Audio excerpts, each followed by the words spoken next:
Okay. Charlotte, you can start. Okay, good afternoon, everybody, and welcome to our next webinar. We started these webinars a few weeks ago, and it's proven to be very successful. And I'm very proud to introduce Yoke van Dam. Some of you may know her, some of you may not. Yoke has been a member of Women of Stature for the past few years already, and she's proven to be one of our South African successes. She's doing exceptionally well in the coaching industry, and she's going to be teaching us how to do online sales today, and I think it couldn't have come at a more appropriate time. So welcome and enjoy. It's awesome to have everyone. I just want to ask everyone to quickly look if you can find the chat box. Can everyone quickly locate the chat box and just type in for me, yes.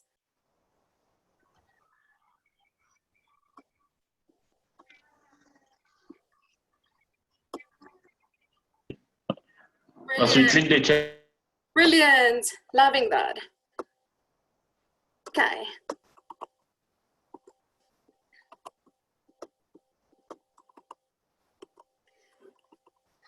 So in the chat box, I want you to quickly choose which of these animals were you in this last week. If you're thinking of yourself as if you are an animal, were you A or were you B? So quickly type A or B. And especially if you're thinking of yourself as a business owner or in the sales space, were you excited or were you angry? Where were you? What was the feelings that you were feeling? Fantastic. And then if you had to look at these two, which of these two were you in this past week?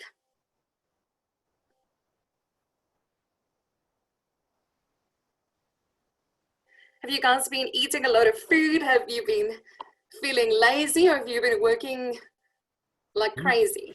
And where have you seen your clients? Where were they? Were they A or were they B? So many Bs. A lot of you guys were A's, and I'm seeing a lot of B's now for the clients. Okay, and then lastly, where do you see yourself here? Do you see yourself as an eagle with a bird's eye view as a salesperson, or more like a leopard crawling in, trying to find the right clients?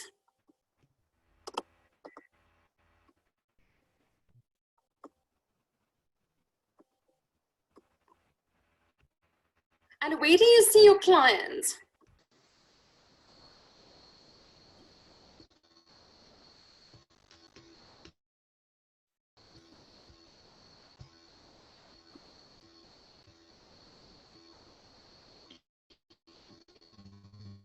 Brilliant. A lot of A's, a lot of B's, eh?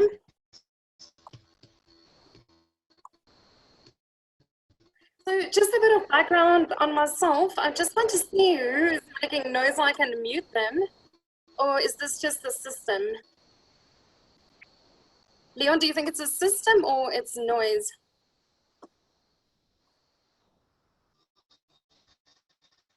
Okay.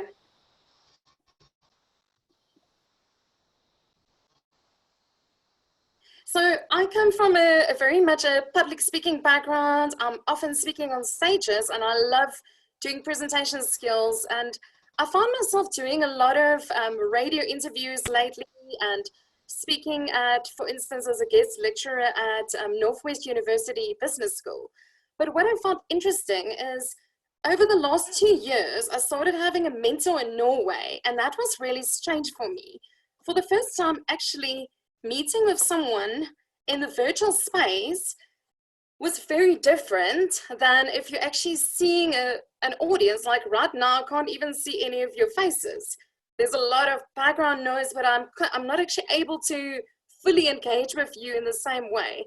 What I also found is originally when I had meetings with him, I wasn't sure how I would dress, how I would need to dress. And then I was going to these professional speakers webinars, and I was so petrified of the people in the room. I would be shy to unmute myself because I would be scared, how am I going to come across? And it was quite overwhelming for me.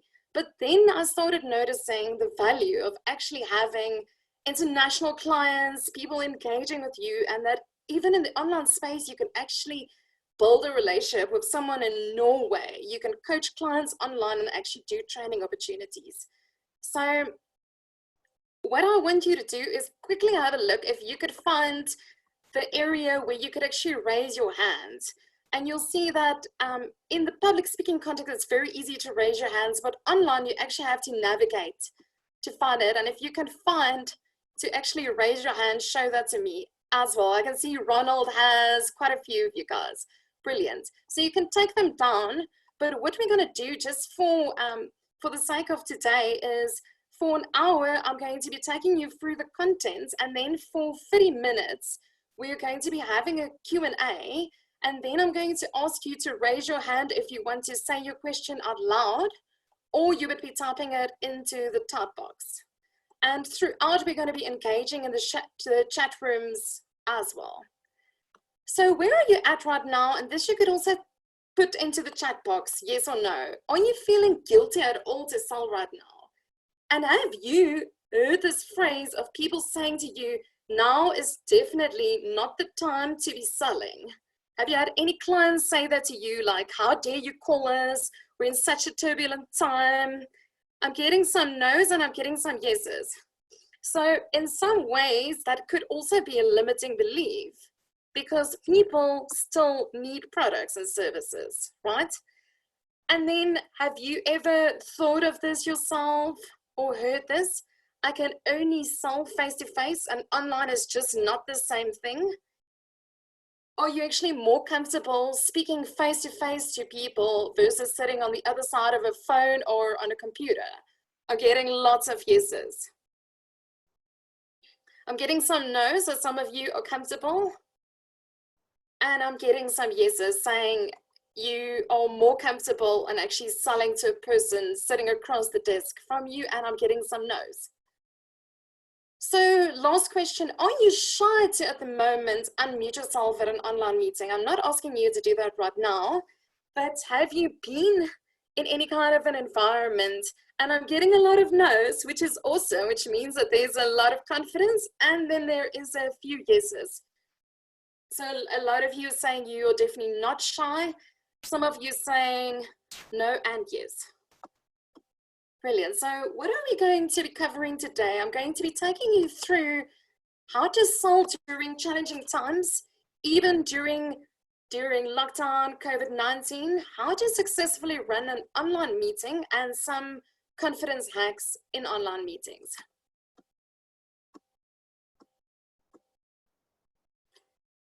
One of my favorite stories that I thought of so much when COVID-19 hit is called Who Moved My Cheese? And some of you may have read the book, but just bear with me while I take the others just through the highlights of the story and how this is applicable to you and to your client. So there was a maze with 2 mice and 2 little people, and they were going into the maze trying to find cheese. And what I really loved was sniff and scurry. They didn't overthink it. Every morning they got up, they put on their little tackies, and they ran into the maze until they finally found platform C, station C, and in there was copious amounts of cheese. And if you're thinking of yourself as a salesperson, often you'll be scavenging, you'll be going outside, you'll be seeing lots of prospects, making phone calls, following up on leads, and finally you find your ideal target market. It's almost like you were sniff and scurry. You did all that work, and finally, wow, boom, you've got your niche. This is what I'm doing. These are the people, right? But then on a specific day, they started noticing that the cheese was becoming less and less. And what they kept on doing is every morning they would go and run into the maze, but they would still have their tuckies and they would put it on again. So they never stopped being fit. They never stopped making the calls, having the meetings, engaging with their clients. And then they started noticing the cheese was becoming less and less, and they anticipated something bad was going to happen. But some of the other guys him and her didn't do that. They started becoming totally lazy. They became entitled. When the cheese finally disappeared, they started shouting, "It's not fair." They went into denial. They said there's no way that the cheese isn't there anymore. They were angry. They started being super negative. And I'm sure that as you're hearing these phrases, you're starting to actually think of the process of change and maybe things that you also went through when COVID-19 hit. You might have been in denial originally. Some of us thought that it would end very quickly. Some people became very lazy. Some people would stop doing the work that they were supposed to do. And some of your clients could still pretty much be stuck in this very same rut. And I have a challenge for you today, because I want you to quickly think of your clients and ask you, are they still holding onto some of that old cheese that's actually gone old? Are they really not open to cheese to realize that potentially your products and services are necessary to help them navigate through these times? Maybe they're holding onto the old cheese of going through the change where they are petrified of spending money, for instance, and they're just thinking that they can cut budgets and not do anything. But by not doing the maintenance work, the repair work, investing in their people, whatever it is that you do, they could actually be losing out in the long run. So if you look at change in a diagram format, you'll see all of those emotions that I spoke about: denial, anger, pessimism, despair. What happens, some people through the COVID process were actually moving through this at a speed, but some of them are still stuck here in denial and anger. But what I want to encourage you to do is to notice, where are you at? And can you actually become your client's guide, to guide them towards acceptance and optimism, towards a better and a new future? Caroline Dweck came up with a concept many years ago called a growth mindset. And I think this is key for any salesperson at the moment, because people with a fixed mindset tend to say, I can never do sales. I can't possibly now start selling in the online space. I've never done presentations. Why should I do it online? I was just not born with that talent. That's pretty much a fixed mindset. You are just falling into your limiting beliefs. You tell yourself that you were born with certain talents and that's it. While a growth mindset says, I can learn anything. I'm in control of my own destiny. I can push that door open and I can actually make it happen. So while the fixed mindset person will say, I'm lazy, I couldn't possibly put in the time in attending a course and learning how to make my own videos. Are you crazy? Well, the growth mindset will actually put in the time, the hours, and become amazing at it. So where do you see yourself? And can I encourage you to take on that growth mindset, to be open to challenges, to learn from your mistakes, and to really be open to feedback? This is the time where you can embrace learning, growing, and taking your clients with you. So my challenge to you is, can you be the guide for your clients in this time of change? Can you help them get through that anger, that fear, that denial into a different place? So now we're getting into selling during challenging times. And what's interesting is sales doesn't always change that much. I want you to quickly just type in the chat box, who here has a really cheap product, which is maybe less than 300 Rand that they're selling, and then know if you have high ticket offers. So if you're actually selling high ticket offers, which people have to strategically think about, they're not just going to make up their mind in 2 seconds. I'm getting a lot of no's, right? So what's interesting is a lot of people tend to think that sales is, I advertise, I go speak to clients, and they immediately buy from me. That is usually the case where you have a sale, or that will be the case the moment alcohol sales open up again, because there's currently a scarcity and people will jump into it, right? But the model that actually works for most products, at any given time, only 3% of people are ready to buy your product or service. 7%, they've thought about buying it. 30% haven't thought about it. 30% they don't really think they're interested, and about 30% will throw down the phone in your ear if you sell them another MTN contract. You know, you already have 3 cell phones and they're trying to sell you another.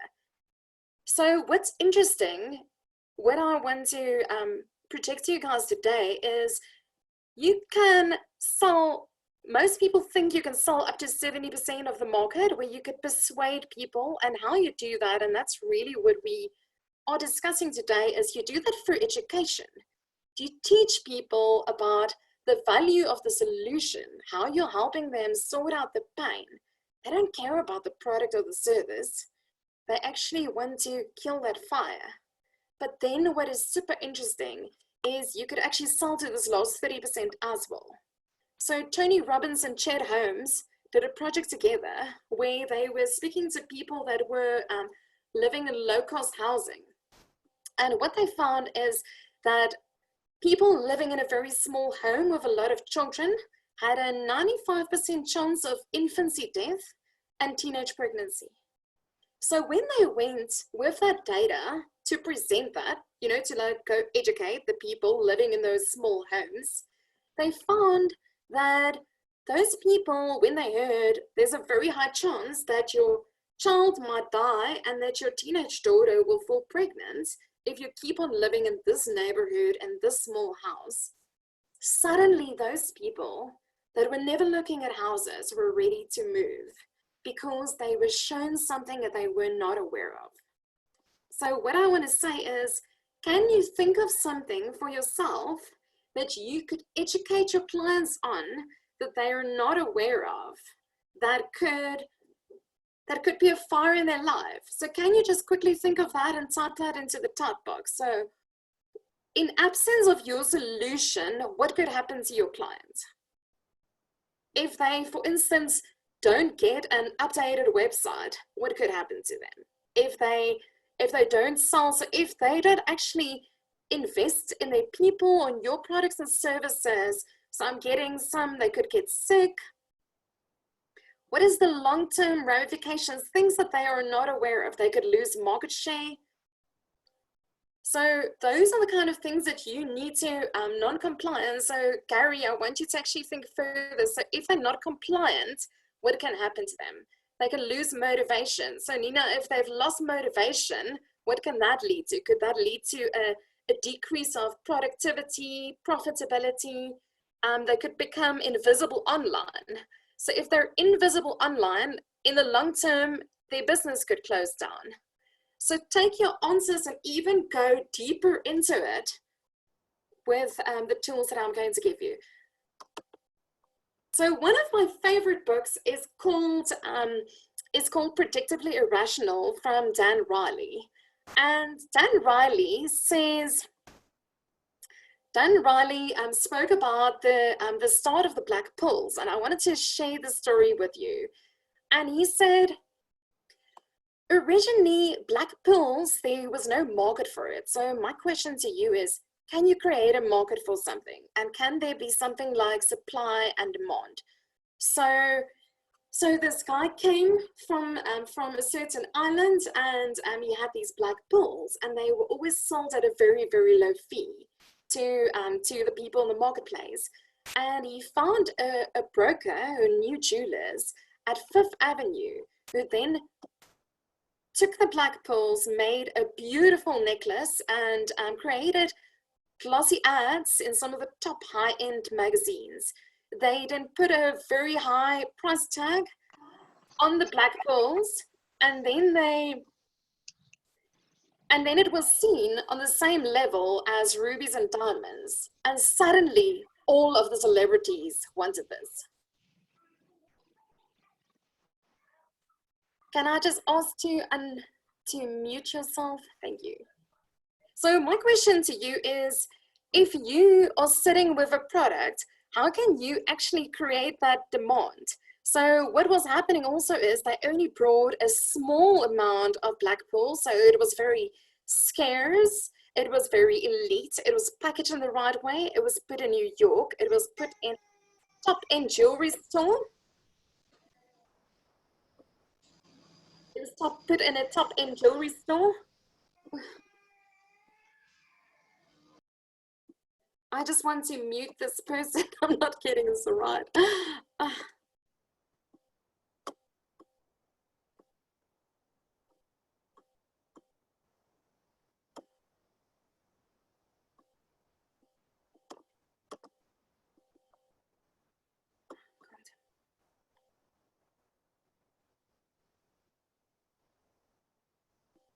Okay, Yilton.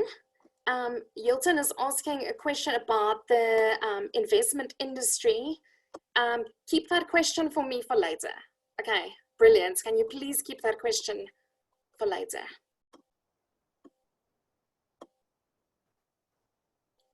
So I want you guys to quickly go to the chat box and say to me, do you think there was a perceived demand for black pearls? And how did they create the market? And why were people actually willing to pay a good price for it?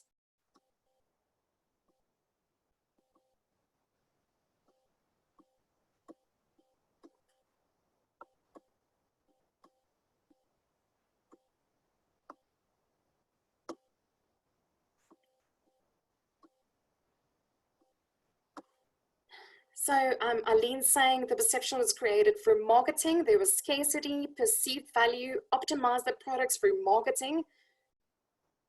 High price to create a desire. The perception was changed. They started doing marketing. It was perceived through the visuals. They were advertised in high-end retailers. They were trying to earn trust. So they're saying not in the beginning, there wasn't a demand in the beginning. There was maybe a perceived demand, but because it was popular in jewelry stores, people were willing to pay the price. And affluent people wanted it. So what can we learn about this? Do you guys know about the term called social proof? So if other people enjoy your products and services, and you can actually show them, like I have a photo here of Angelina Jolie, would that mean that other people could also potentially, that are similar, want that as well? So that's where your testimonials and that comes in. And then I want to ask you another question. If you had to look at these two wines, which one would you pay more for, and what would you pay for the wine on the left, and what would you pay for the wine on the right? So just go left price and right price.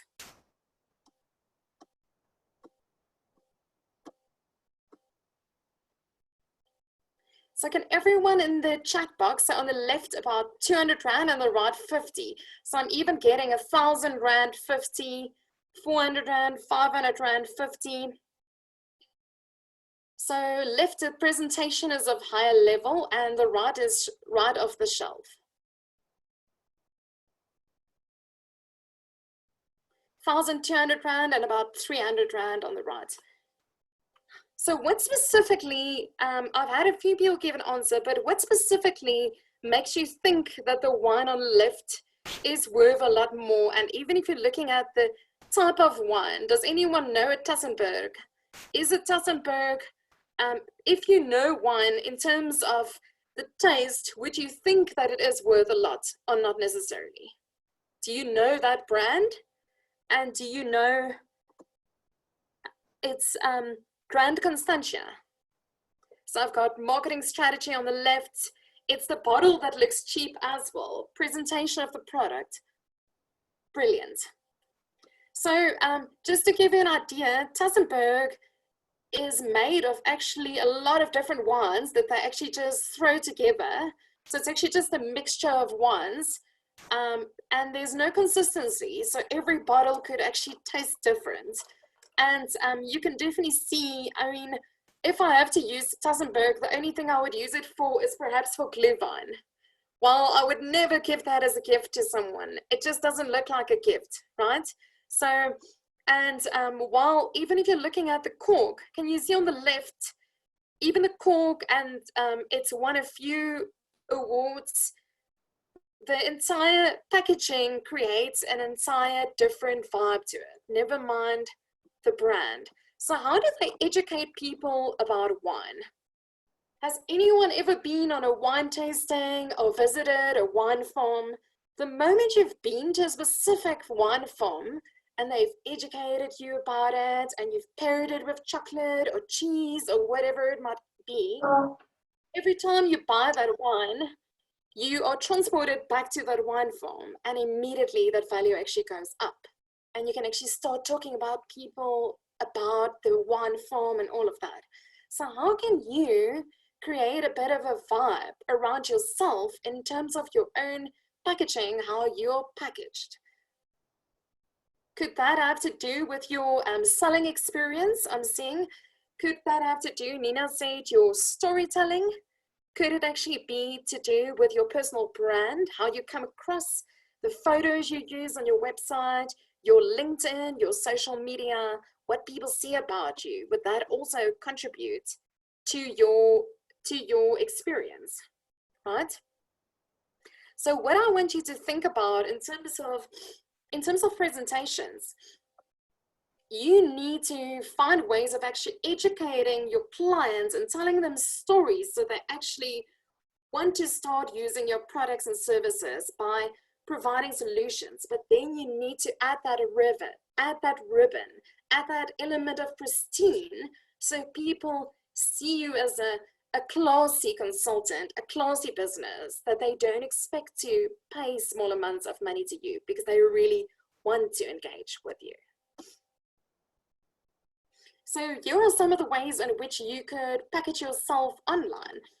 This could be through your social media.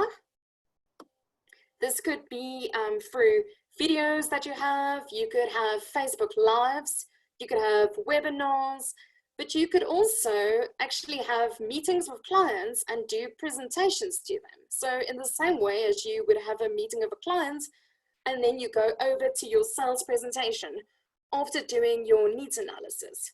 I know many of you are part of organizations like BNI, for instance.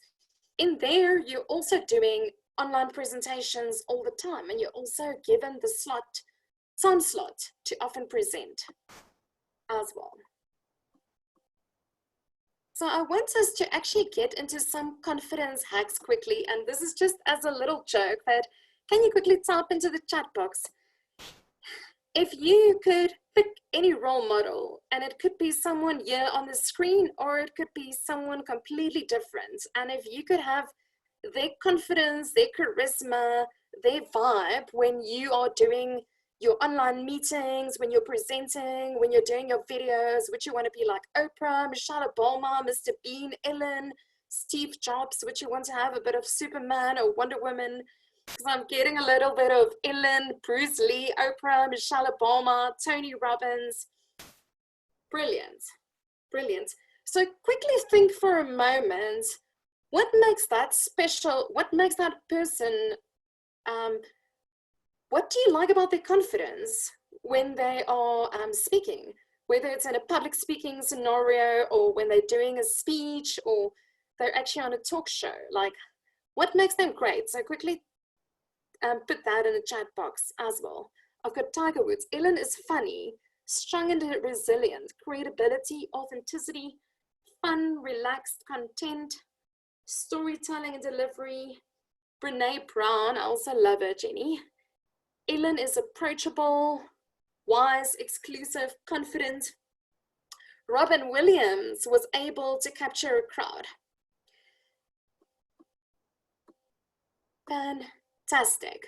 So I want you to take the words that you've just written down, and I'm going to tell you how to do this technique. And if you want, you can do it right now. And I'm just going to explain it to you, and you can do it on your own. But I've used this so many times where I've just told people, because as you know, I'm a presentation coach and a presentation trainer. And one of the gentleman that I met a few years ago in Durban, he was at the same guest house as me, and he said to me he was so petrified, he had to go and present to the culture department, and he was tourism department, and he was super stressed out. And I said to him, you know what you can do tonight, just before you go to bed? Just go and sit down on your couch, okay? So I want you to just sit down on your couch and then imagine, if you could imagine a movie of that person that you just had right now. So whether it was Ellen, Brene Brown, Mr. Bean, some of you, Robin Williams, whoever it is, and make this ideal movie of them doing your video pitch.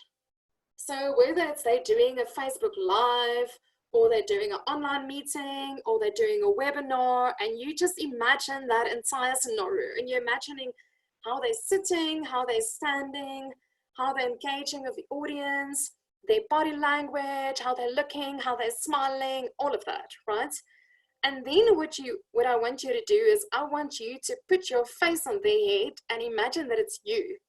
So you are actually taking on their confidence, their charisma, their calm, their kindness, their approachability, whatever it is, their storytelling capability.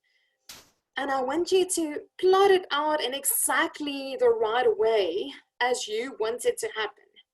So what happens is, I studied NLP, is we actually create patterns in our mind. And what we tend to do is we actually tend to do the opposite. Before we go and do a presentation, we'll tell ourselves, oh, I just don't want to fumble over my words. Oh, I just don't want to go red. Oh, I just don't want to be shy or whatever, or stutter. So what you're saying in your mind is you're actually telling yourself what you don't want to do. But what we never do is we never make that ideal movie where you are incredible, connected, calm, passionate, powerful. So I want you to change your programming so you can actually start focusing on what you want rather than what you don't want, and see how that plays out. So the swimmers that train for the Olympics, they do this, and their coach would be on the side and he would say to them, imagine the race. So he would say to them, swim the race in your mind. So they'll literally go swim, swim, swim in their mind, touching the side, swim, swim, swim, touching the side, you know, until they've swum the entire race.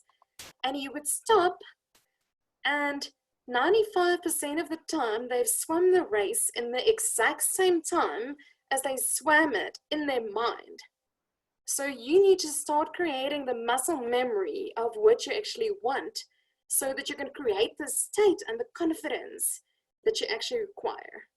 In terms of the other skills, those are the kind of things like storytelling that you can also learn through coaches or through like programs with myself.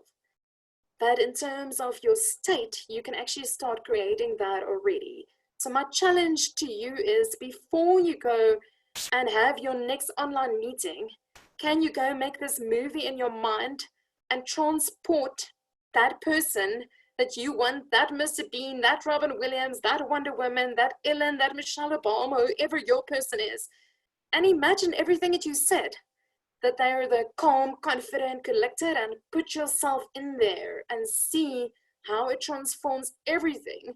And then I want you to email me and tell me how it went. Can I have a yes in the chat box if you're going to do that, please? Yes, yes, yes. I've got a few yeses. Brilliant.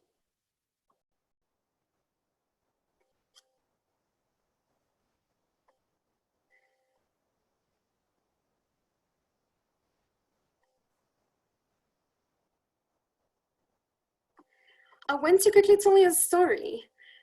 I had a really funny thing happen to me. I've been, for the last 3 years, ever since I started my company, Y Connect, I was always pitching to be a speaker at various events. And the one day I had an email from Saika, you know, the South African chartered accountancy company. And they sent an email, and it was actually an agenda of an event happening the next day. And as I opened this agenda, there was my name. And I phoned this lady and said to her, Margaret, I just received the agenda and I see that I'm listed as a speaker at your Saika event. does that mean that I'm a speaker? And she said, oh, has no one told you? And I said, no. And she's like, can you still do it? And I'm like, okay. So I had very, very little time, and I was still very much involved with Toastmasters. I had a Toastmaster meeting that evening. I had meetings the entire next day. So what I did is I moved out all my meetings, and I had to very, very quickly put my talk together. And when I arrived at the venue the next day, it was also quite intimidating because there was all of these CAs. It was at Melrose Arch at a top-end comedy club, and we were wearing, you know, the proper lapel mic. It goes around the ear that they put the sticky tape and they tug it into the back of your dress and everything. And I was feeling quite anxious. So what I did was, while I was sitting in my seat, I was only, I think, the 6th speaker. I was visualizing, because now I could see the stage. So I was visualizing the stage in my mind and imagining myself there on the stage doing my thing. Then when I went into the bathroom, I did more of that. And then I went into doing some of the power poses. So I'll just show you one. It's like a V for victory, or you could put your, okay, it's not going to be good in terms of that. You could put your hands on your hips. But if you do power poses will in 2 minutes. So can everyone quickly do a power pose? I know that I can't see you, but quickly just do like a power pose with me.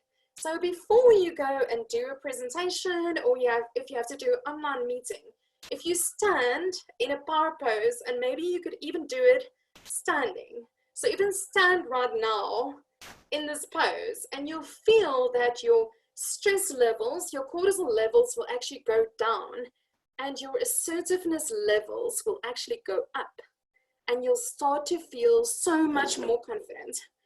I've recently been rewatching Grey's Anatomy, and whenever Dr. Shepherd had to do a very serious neuro operation, she would go into a power pose, and it really does make a remarkable difference. So I hope that that confident hack can help you quite a little bit. And then we'll get into the final section, which is all about how to run a successful online meeting. So what are some of the advantages to running an online meeting? Some of it is you're not going to sit in traffic. There's much more time to actually schedule meetings. You can actually meet international clients as well. And I just want to encourage you to check the time zones. So I've been doing a lot of international courses online. And as you heard, I have a mentor in Norway, for instance. So it's very important to check, you know, are people going to be awake? What is the best time to actually have a meeting that's best for the most amount of people? So one of the courses, if you're ever interested in actually running a webinar for clients or international clients, see what time zones are awake at the same time, so you can include those people and maybe have separate slots for like the morning session and maybe the evening session or late afternoon session. So I know that that the lady that I know in Brisbane, if it's 8 o'clock in Brisbane, it's 5 in the, no, if it's 5 o'clock in Brisbane, it's 8 o'clock in South Africa. So certain time zones can only have a class together because they're not even all awake at the same time. So make sure that you actually picking times that is applicable to people that you want in your time zone, because I know some of you have international clients. And this is also a prime time to pick up some international business at the same time. So what are some of the ways that people are going to judge you as a speaker? So they're going to be looking at, are you confident? Do you actually know what you're talking about? And then they love storytelling. So if you can captivate them, if you can tell them stories, if you can actually draw them in, if you can make use of the senses, people will want to listen to you. So talk, painting the picture, allow people to taste certain things, experience smells. What are they hearing? What are they feeling? So can you tap into certain emotions? So what we were doing right at the beginning of the presentation is I was also trying to make you laugh a bit, add a bit of humor. So that's also a bit to do with the interactive side of things. So when you're actually speaking in front of a live audience, what's different is the audience can see if you're confident by looking at your face. So they'll look at your facial expressions, they'll look at your body language, but then they'll also hear your tone of voice. So they can hear if you're scared through listening to your tone of voice, and they could even be irritated or bored by your tone of voice as well. I'm sure you've sat through some kind of lecture or sermon where you wanted to fall asleep, right? So what you as a speaker can do when you've got a live audience is you can adapt to their energy. You can make eye contact with them. You can engage with them. You can get them to sit and stand and raise their hands, and you can even get them to dance if you wanted to. But now let's get into online. So with the audience, you can't always see them. And often, like today, there might be so many people online that the bandwidth is an issue, so people can't even switch on their videos. So how do you actually keep their attention? Because their attention could be pulled away in the same light. So if I'm standing in front of an audience, I can see if they're reaching for their cell phones. I can see if they're crossing their arms. I can see if they start whispering in someone else's ear. Even in the training context, you can actually walk up to a person and engage them. Or if there's a person that like really looks bored, you ask them a question to like get them out of their space. You can do things in a physical space where you can get people to stand up, sit, walk around, right? But now you need to grab their attention online. And how do you do that?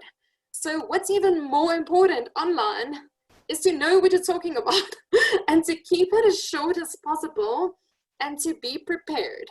Because if you're going to waffle and you have no structure or idea where you're going to lose them, and they're going to start reading their emails, going on social media, you know, just muting themselves and getting food, leaving the room, you know, even going to the bathroom, right?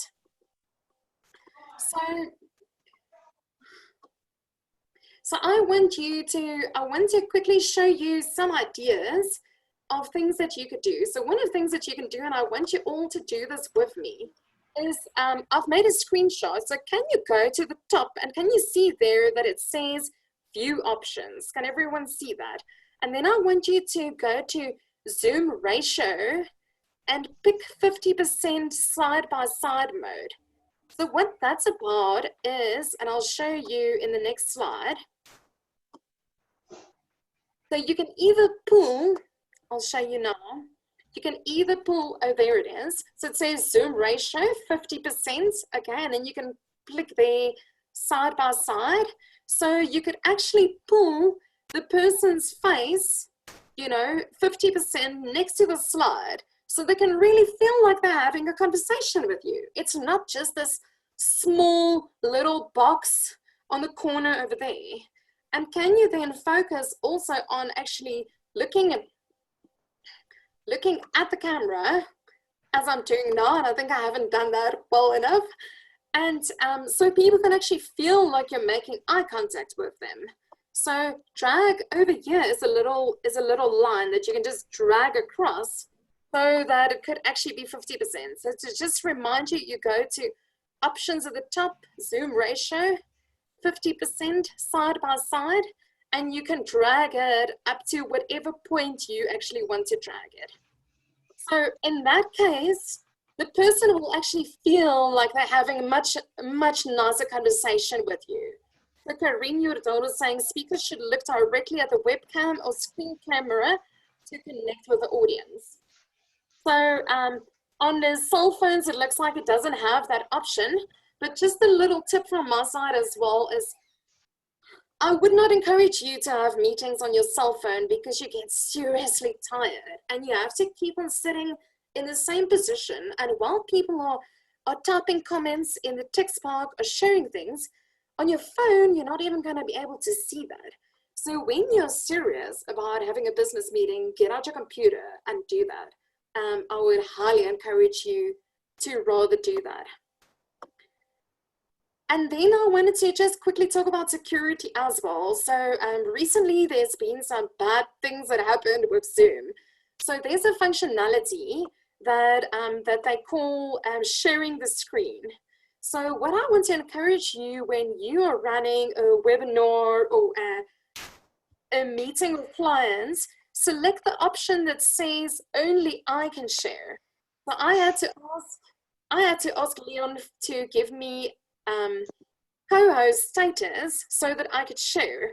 Because if you have an open meeting with 200 people attending and people can share anything, quite a lot of dodgy things can get onto your screen, and you don't want that, right? So don't allow other people to take over. What you could also do is Zoom has introduced a password, and there's an option that once everyone is in the room, especially if you are having business meetings, that you can actually lock the room. So can you then actually make sure that no one else can get into the room? So those are just some of the ideas that I have for you. But security is key. Don't just put your link for your Zoom on a social media channel. So make sure that you rather get the contact details and you can individually send it to the people like we did. That is much more secure than having the link on a website or on social media. It shouldn't just be in the public domain for anyone to do as they please. And then what I want to encourage you to do is, if you're going to be attending a training session, running a training session, or running a webinar, is have your things ready. So for instance, I have my bottle of water here. You know, if you are going to need a cup of coffee, prepare it beforehand. Have your notepads and your pens ready. If you really want to be professional, make sure that you dress the part. People take you seriously, ladies as well, if you take care in your grooming. So that has to do with makeup, suits. So wear the same things as if you're going into the office. Try to look smart and be serious about work, and especially in sales. Your clients might not care about how they look, but you should bring an impression across that you care about your personal brand. And I heard something profound from an image consultant the other day that said she dresses really well for her own clients. Because she says the moment you dress nicely, people are willing to spend more money on you. Isn't that interesting? Because that actually has to do with your personal brand. So they're thinking, and if you are attaching such a nice ribbon around yourself, if you are pristine enough to care about showing up in such a nice way, then they would care to actually spend time with you specifically. And then you need to be aware of lighting. So just to give you some ideas as well, I have switched on the light here. I've actually closed the window because it's the middle of the day. The sunlight was too hectic. I actually had to put extra coverage so that it's not so much sunlight shining on me. Be aware of the sound. If you can, if it's possible to actually get a lapel microphone or a microphone, with Zoom these days, the sound is actually good enough. Some people like putting in earphones as well. I've got some questions about backdrops. So ideas for you, something that I heard of lately is you can buy green fabric, okay? If you buy green fabric and you drape it across the walls, or you actually put it on a rod and hang it from the ceiling, you could create your own green screen. And then you can actually be able to create a different background on Zoom as well. What you could also do is, I've got below here, I just showed you how I in general put talks together, presentations, trainings, start off with a mind map. So start off with, what is the main topic? What is the title? You know, have it with you so that if you're actually having that meeting, you have something to refer to in front of you. You're not just relying on the technology itself. So if you have your main points on a mind map, or what people also do is they use Post-its and they would stick it all around their laptop screen, and that could also be your prompts. What you could also do is you could make use of presenter's view, where you could see the next slide, but that will only work if you actually have an external monitor. Because if I go on presenter's mode, then you're all going to see my next slide as well. So be aware of that. I wanted to just give you some ideas for remote work during lockdown. Dress up. try to get up at exactly the same time as if you were working in a normal way.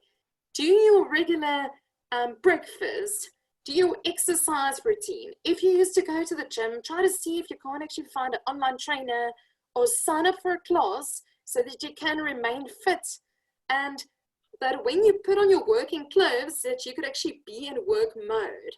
Can you then actually move to a desk area that's preferably not in your room?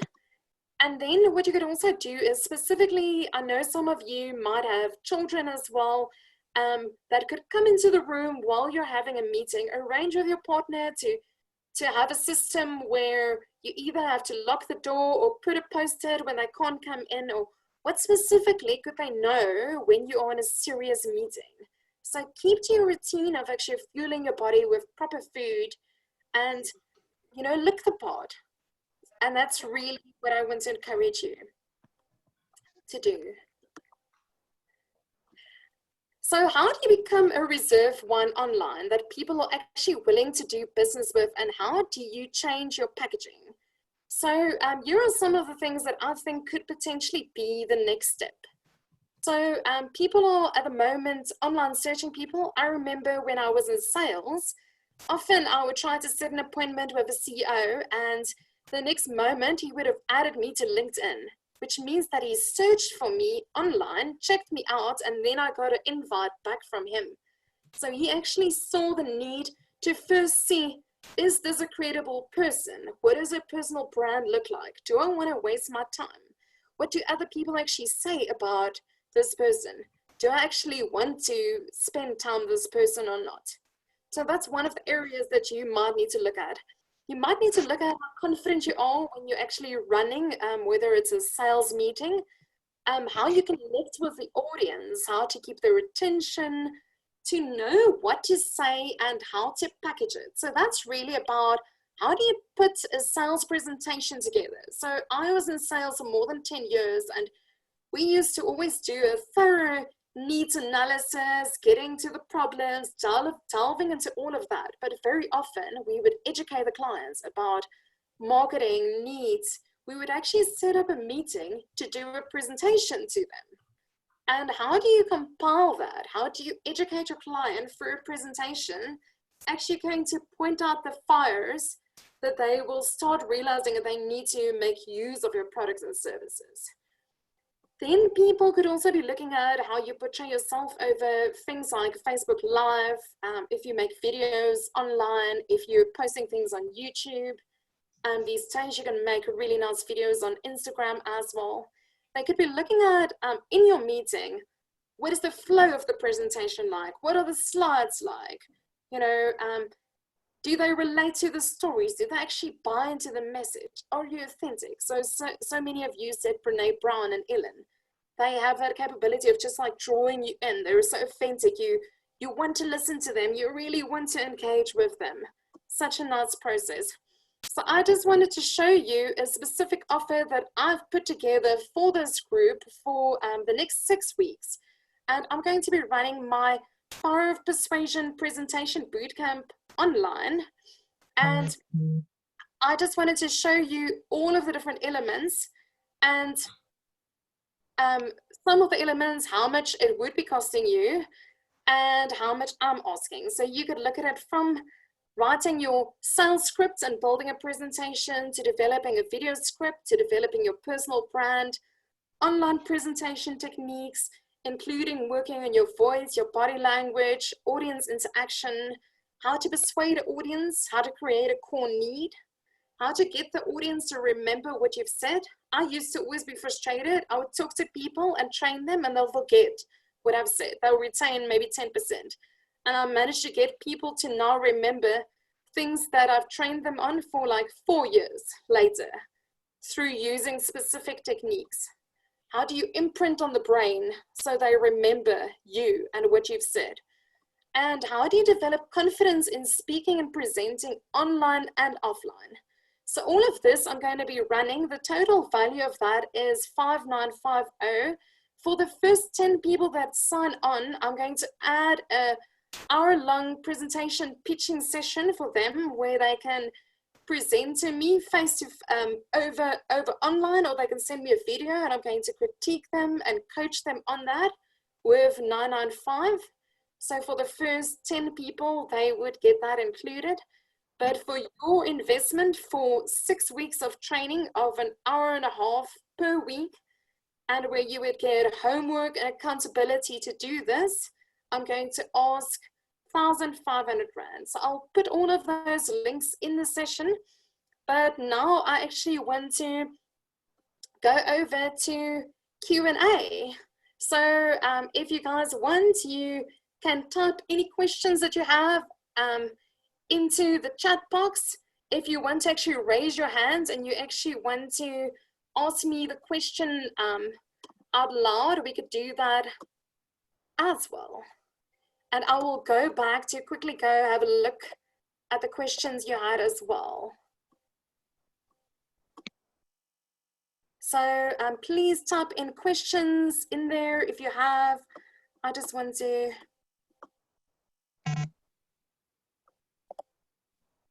quickly put this link into the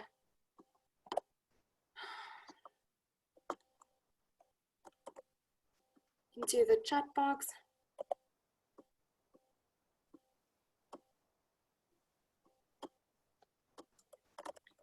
Yeah, Leon has already put it there. Oh, has he? Oh, Yeah, brilliant. he's got it there. Brilliant. Okay, brilliant. Just check if it's correct, because there's a dash missing. I've just put it there as well. Okay, so let me just go straight to the top. Does anyone out of hand? I'm seeing some faces. Yay! Hello, Ron. Hello, Marissa. Hello, Nina. Hello, Jenny. Amazing. So does anyone, let me just go to the top to see if there are specific questions. Do anyone want to quickly unmute themselves to actually just start asking a specific question?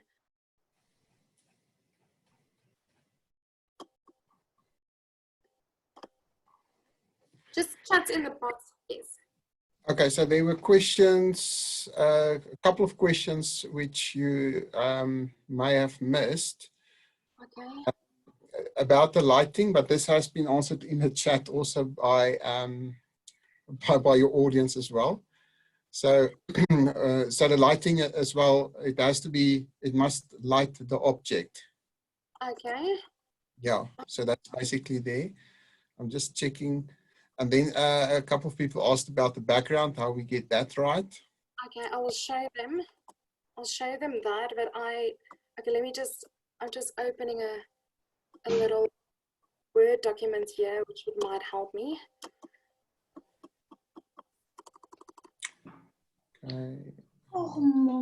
Take to the top quickly. Kathy says, thanks, was very informative and helpful. Brilliant.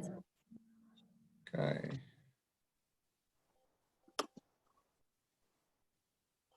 Colleen says, thank you, Yoke, informative and inspiring. So this presentation, we will send a link to you. That email will come from me directly. So look for an email from Leon Jansen van Rensburg, because I do get the recording. Yes, I'm seeing, Leon, I'm seeing Leanne asked, will you make the presentation? So you've answered that. So you will send that out to everyone, Leon, or? Correct. Okay, brilliant. Okay, Carla said super excited. I'm just going through. David asks, how do some of you get your logo screens behind you? Okay, that's the same question I asked earlier. Okay, then Linda, this was amazing, Yoke. Glad I joined your webinar. Some very helpful tips I intend to try. And then a couple of other meetings. Yes. What I will send as well is maybe just a very easy Zoom guide. I can share that with everyone as well that might. Okay, Nina asked if you can show that screen of the value adds again. I think it's regarding the offer, if I'm not mistaken. Okay, let's go have a look.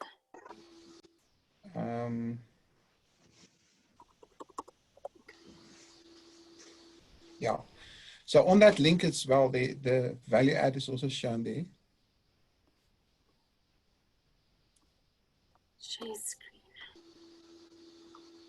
Okay, so now this one is here. I think I missed a few questions. There we go. Oh.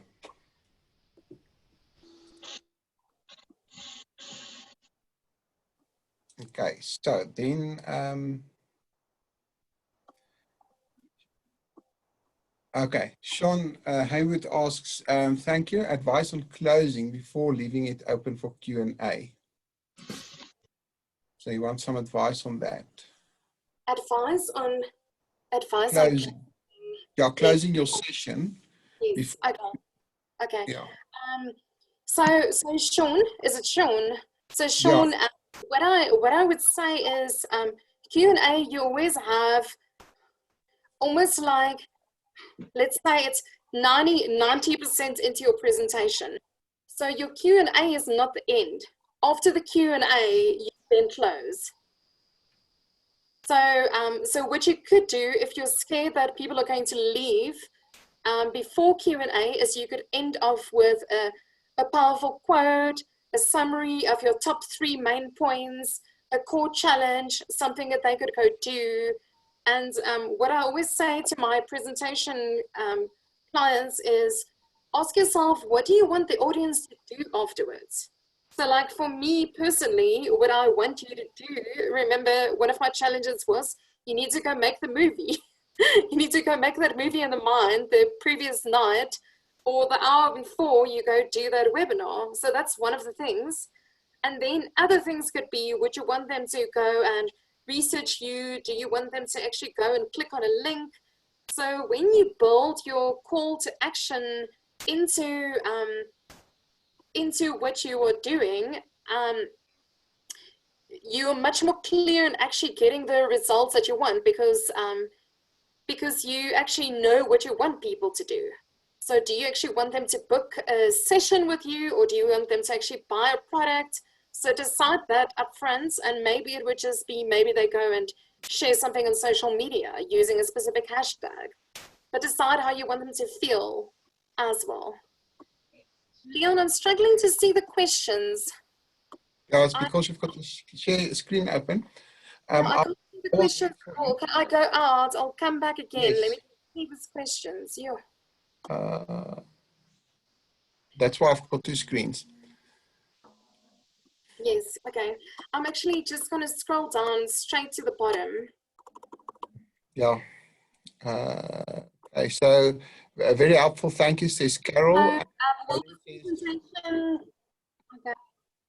Yes. Sorry, Karine says it helps to have someone assisting in a webinar like Leon does to speak to audience while speaker needs to transition. Brilliant. That really helps, and that's also a technique that you can make use of is have a helper. So have someone else that could maybe help you with Q&A, or should you get bombed out of the session, that they could specifically help you. So don't just be completely on your own. Yolandi had to leave, then Sean? Yeah. Sorry, the questions where we asked about 2 p.m. now, if you can see the timing there. Sean Prawn, is it helpful to request a presentation from your suppliers to telecons and then modify it for your own brand, or to start from the ground up? Sean, are you on here still? I don't know if it's on. Yes, I am. Go ahead, Yoke. Yeah. Hey, Sean, how are you? It's good to have you. Likewise, thanks for the hard work. Go ahead. So, can you just explain a bit more? Is that like in the reselling sense? I remember you're in the environmental space, eh? Yeah, that's right. Yeah, So can you tell us what that presentation is about and the purpose of it? no, well, I'm just thinking to myself, I'm so used to presenting to clients in person with just a little file, a few diagrams of various different air conditioning systems. And instead of now trying to draw and draft my own entire presentation from the ground up, I figure surely my Australian suppliers have to have something like this currently on file. So would you recommend we get a hold of them, ask them for a few different presentations, whether you're pitching to a home or an office or an industrial environment, or is it always ideal rather modifying somebody else's presentation to start building my own from the ground up? What are your thoughts? I think you can go both ways, but you don't also want to have like a 500-page document to work through, which is maybe what they're going to send you. But what you will probably find is maybe you'll find really nice videos, and you'll probably find really nice diagrams to use and graphs that you could possibly import into your presentation. Sure. Maybe they have nice infographics. So if there's I think specifically if you could ask them things around maybe like the process, or, you know, things that's in general that happens a lot, that you could use, you know, to talk through. That you don't just have this thing and just do that, because people, like I say, people are very pressed for time. So you need to, there's a tool that I can recommend, and I'll get it and send it to you guys as well, that I actually used to design this workshop. And I did a lot of effort to put it all together, to put myself in the shoes of the typical people, what they're going through, and it's called the empathy map. So if you think of your clients, and it's often used in marketing, if you think, what are they seeing at the moment? What are they hearing in the market? So possibly in the moment with COVID, you know, they're hearing certain things. So maybe in environment, they might be like, who's going to care about the environment now? Whatever it might be, you know, or companies aren't spending money, and you write all of those things down so you can use their own words when you're presenting to them. And then it's like as if you're speaking into their mind, and they're like, how do you know that I'm thinking these things? Because you've put yourself completely and immersed into their world to really try to see what the problem is. Because I think often if we're selling from a product or a solution space, we're trying to push the product down, but what you should do is ask yourself the deeper question. So, so can I ask you the question? So one of your environmental solutions, what is the real solution to that client in the long run? You know, what is the solution to them that you're really selling? Not just your. Sure, there might be several solutions. It could be anything from an actual license to trade for a pharmaceutical distribution center, to meeting health and safety requirements, to boosting productivity. And I hear you. I think it's absolutely important that you figure out which is the primary hot button, and then expound on that. Yes. And if you do more effort and you actually do a bit of market research, and you start sending them emails and asking them, what is your biggest challenge at the moment? Where are you finding yourself right now, or whatever? And you just get some answers back. That should start giving you an indication of where people are at as well. So you actually address those things.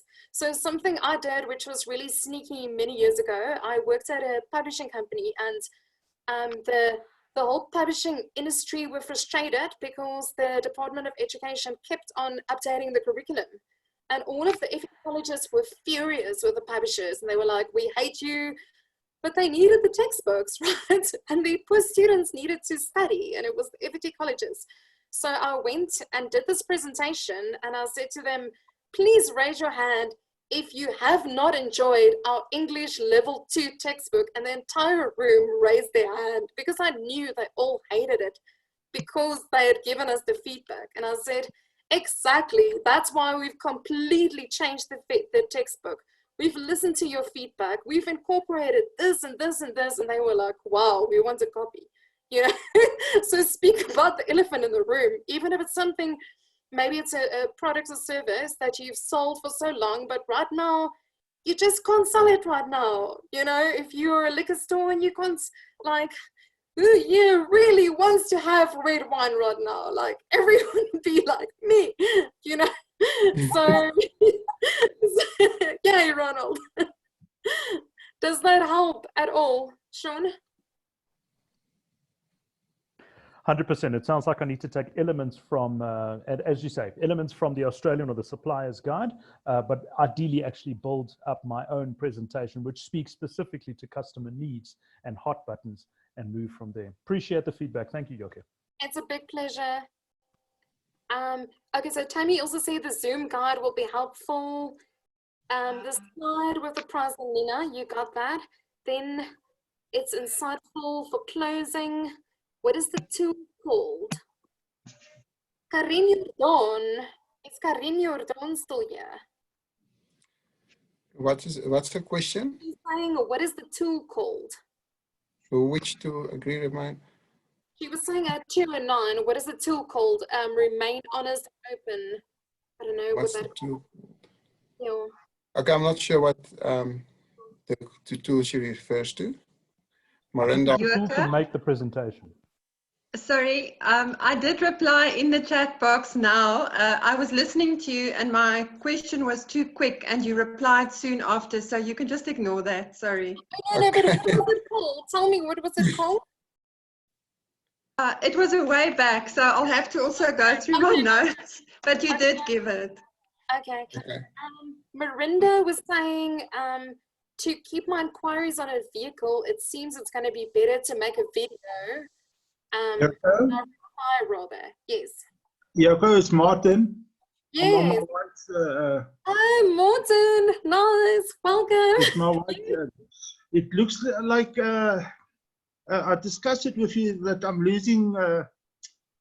I'm getting inquiries, but as soon as you respond, they disappear or getting cold. Yes. And yeah, it looks like I'll have to go and make a video of every car when I get an inquiry on it, rather than pictures. You can definitely do that, but also, Morton, what would also help is even if you made a video where you were talking, where they can see that you're honest, reliable, not a, you know, that general second-hand car salesperson that they tend to put a stigma around. So Yes. because people actually want to look at who are you, and once they've engaged with you, they'll be like, wow, this is a nice guy, you know? So that's actually what you show through the video as well. So remember your articles that you wrote for the newspaper, even if you made videos like those, it's not about a specific car, it's just about the car industry and interesting things. Even some of those articles make little videos around that would really boost your own brand where people would want to make use of you. Okay, I'll keep in touch. Brilliant. Thanks.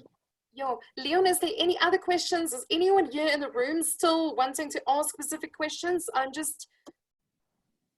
Dale says, thank you, Yoko. You're a breath of fresh air and engaging and informative presentation.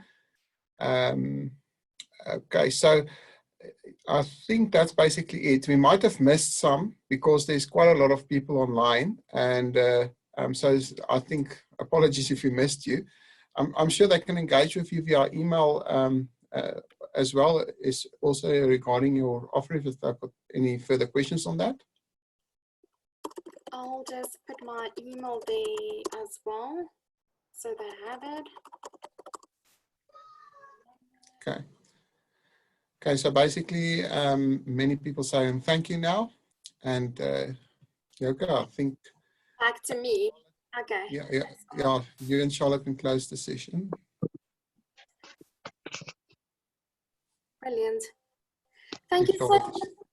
Thank you so much, everyone. I want to just summarize what we've discussed, and I hope that you can actually take some of these ideas and actually go and implement some of this, and that it can actually help you to get more clients, because that's the whole purpose, right? So my whole aim of today was to actually say to you, all of the power is in your own hands. There is a lot of people that believe that it's not a time to sell right now. I don't completely agree, but realize that probably you don't have a very low ticket offer.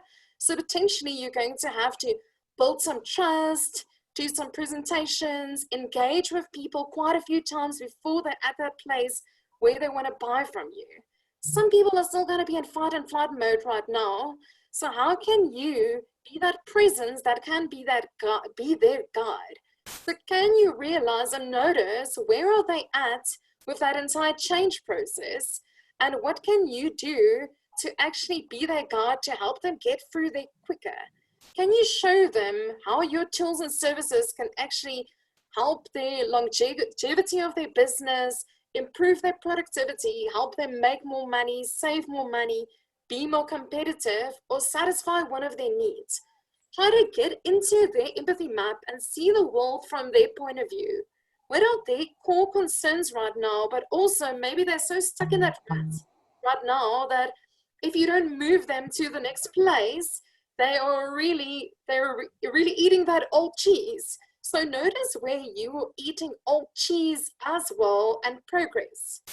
And put back your tuckies, start dressing well, start exercising, get into a proper routine and start having amazing meetings online again. So that is my inspiration to you. I hope that you'll connect with me.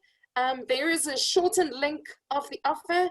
I am making this offer available for the next 3 days.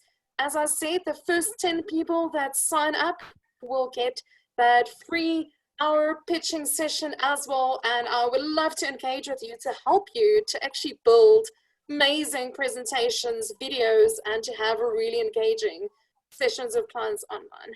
Thank you so much for spending time with me today. Thank you for that, Yoke. Very, very well presented. I think she's an incredibly good advert for her own product. I think essentially one would always test the product before you're going to use it. And I think this is exactly what you've done. Yoke, you have given everybody an opportunity to test the product. So there was a last question, and the person was asking about what is your take on the possibility of the extension of the lockdown. I think it's a very debatable subject, and I would rather we end on a high note rather than a concerned note here today. You know, we at Women of Stature, we are extremely cautious about spreading any rumors, making any statements on any platform that could lead into a misguided opinion.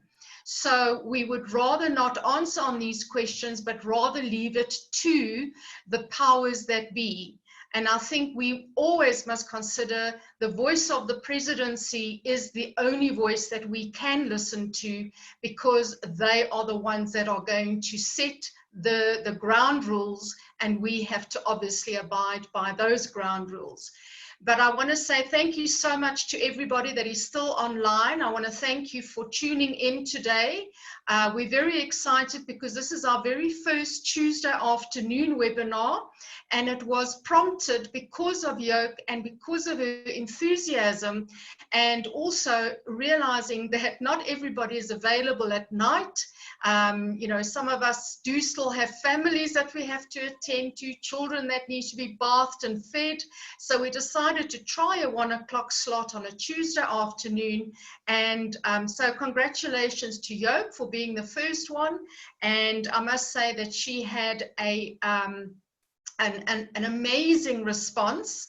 I think you have broken all records, Yoke, as far as webinars are concerned, in terms of the Women of Stature platform. But I think, yes, very, very informative. A lot of wisdom coming through from you, obviously being trained in public speaking, and it's very helpful when you can learn from somebody who has gone through the various channels of communication, be it online or be it in person. So I want to congratulate you, and I want to congratulate everybody else for taking this intentional step to join us on this webinar this afternoon. And of course, thanks to Leon Janssen van Rensburg, who's always in the back end there, making sure that everything is operating properly. An absolute blessing to Women of Stature and to every one of us. So thank you so much, and it's been wonderful to be online with you today. Thank you so Thank you very much. Thank you, everyone. Have a wonderful day. Cheers. Thank you. Bye. Thank you. Bye. Bye-bye.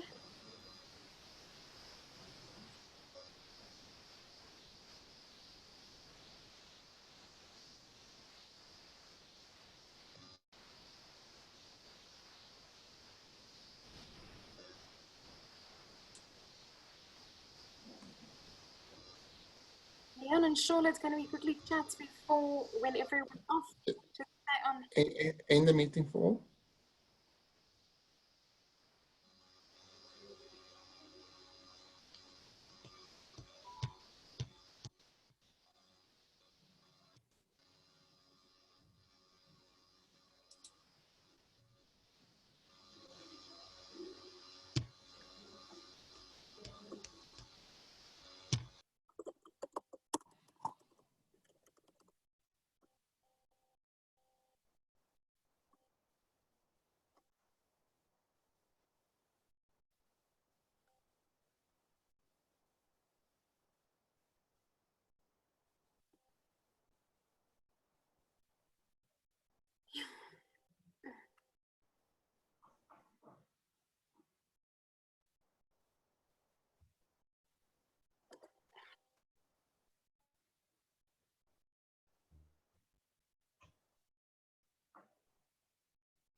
Hi Leon. Waar moet ek dit doen? Waar? End meeting. Okay, nee, ek het nie geweet nie.